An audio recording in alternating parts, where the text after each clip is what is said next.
ఖమ్మం జిల్లా పేరువంచలో గడ్డివాము అంటుకోగా లోపల ఉన్న నాగుపాము బయటకు వచ్చి అందరినీ భయపెట్టింది. మంటల వైపు చూస్తూ పడగ విప్పి గంటసేపు బుసలు కొట్టింది. పొలంలో గడ్డివాము తగలబడుతూ ఉంటే మంటల వేడిని తట్టుకోలేక ఒక భారీ నాగుపాము బయటకు వచ్చింది.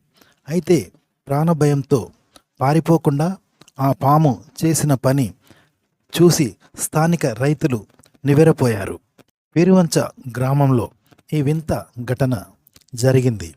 ఒక రైతు తన పశువుల కోసం పొలంలో పెద్ద గడ్డివామును పేర్చాడు.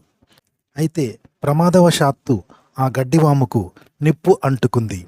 మంటలు ఎగిసి పడుతూ ఉండటంతో రైతులు వాటిని ఆర్పే ప్రయత్నం చేశారు.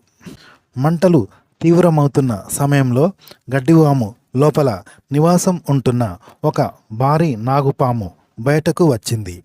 సాధారణంగా మంటలను చూస్తే మూగజీవాలు భయంతో పారిపోతాయి.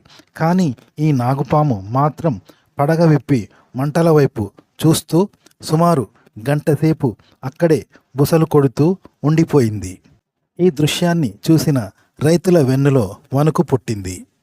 అక్కడే ఉన్న కొందరు ఈ దృశ్యాన్ని ఫోన్లలో చిత్రీకరించారు. ఈ దృశ్యాన్ని చూసిన అక్కడి స్థానికులు రకరకాలుగా స్పందించారు. తగలపడుతున్న గడ్డివాములో ఆ పాము పిల్లలు లేదా జతపాము ఉండి ఉండవచ్చు. అందుకే అది అంత ఆవేదనతో కోపంతో మంటల వైపు చూస్తుంది అని కొందరు భావించారు. తన నివాసం కళ్ళ ముందే కాలిపోతూ ఉంటే ఆ పాము పగబట్టినట్టు చూస్తూ ఉందని మరికొందరు అభిప్రాయపడ్డారు.